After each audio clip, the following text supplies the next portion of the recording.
What's up guys, it's Bucky and welcome to your 11th Python tutorial. And in this tutorial I'm going to be teaching you guys how to edit sequences. Now I don't know if I told you guys this in the last tutorial, but I'm going to be teaching you guys something new. You know, it's not important what I'm going to be teaching you, just pay attention. So in this tutorial I'm going to show you guys that sequences, unlike strings, can also be concatenated. So let's say we have two sequences right here. Let me put my cursor on so it actually works. Let's have one, just put some random numbers in there, 6, 4, 5. And you have another sequence right over there with 4, 6, 5. You can concatenate sequences just like you can do whatever else I told you to concatenate, just by using the plus sign. And go ahead and once you press enter, instead of two separate sequences, you have one long sequence, or a list in this case. And again, as I said, you can also concatenate strings, which is also kind of a sequence. Bucky plus Roberts. Let's try to concatenate that. Bucky Roberts. Wham bam, thank you ma'am. So you can concatenate list of numbers and also strings of text. But what happens if we try to concatenate a list of numbers and join it with a string of text? Well, there's only one way to find out. Say we have a list 4, 5, 6 and we want to add it to Bucky. Now once we try to concatenate that, we get an error message, and this is because you can't join something that are two different data types. It doesn't know how. It's like, how do you join this with this? I don't know how. Here's an error message, thank you. So you can't do that. You can only concatenate them or join them if they're the same type. And this is useful when you have two smaller lists and you want to join them to one bigger list. It's also useful if you want to store in a variable, so then you don't have to do that every time. But another thing I want to tell you guys how to do is how to multiply a sequence, or, well, that's pretty much it. Now say you have sequence or a string like that. Anytime you multiply this, and you're going to say, alright, how can you multiply this by this?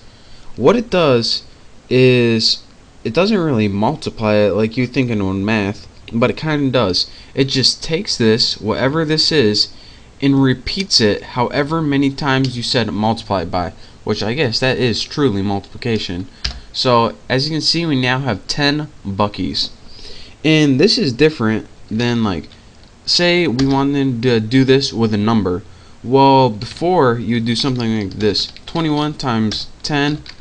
That's not exactly what we wanted, but that's multiplication as well.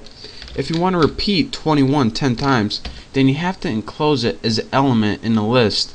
And once you times this by 10, 21, there. So these are two different ways. If you tried this and got this result, or you tried this and got this result, then that is what you were doing wrong. So there's a difference between how to multiply numbers and how to multiply items in a list. One gives you an answer and another gives you an answer, just in two different ways. So take note of that. And the last thing I want to talk to you guys about in this tutorial is something called membership. Now there's one little, I don't know if it's a function, but there's something in Python called in, and what in does is check if your specific value you're asking it is in a sequence, therefore the name in. So let's go ahead and make let's have variable name and set it to a string Bucky. Bucky right there. Actually, I'm getting sick of Bucky. Just roast beef. There we go. Now the value name, or the variable, has the value roast beef. So now what are we going to do with roast beef? We can check if certain characters are in roast beef by using all you have to do is this. Put the first character you want to check, then press in, and in is a built-in keyword in Python. What it's going to do is take this character and check if it's in name. So is there a Z in name? Press enter. False. Is there a R in the name roast beef? True, because here's an R right here, but it doesn't find a Z.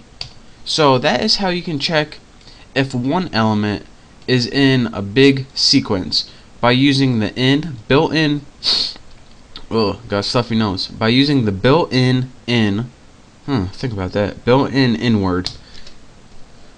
That's kind of interesting to say. So another thing that you can do is apply this. Say you have an entire list of, well, I guess it's an entire list of just a list. So you have mom in your family, and then dad, and then bro for brother. And once you press enter right there, you now have a list created that's stored in family. In just like I search for one letter in a whole word, I can also search for one element in a list. So I can say, alright, is sis in family? Enter. No, sorry, sis is not in family. I guess she wasn't cool enough. What about is mom? Come on, keyboard. Is mom in family? True, because this element is in this sequence. So that's what in does. Check if this element is in this sequence. I can't tell you guys any more simple than that. So that is your quick tutorial on how to join sequences, and also how to check if a specific element is in a sequence. So study this tutorial. I hope you guys learned something, and don't forget to check out my next tutorial and make sure to subscribe. So thanks for watching, and I'll see you then.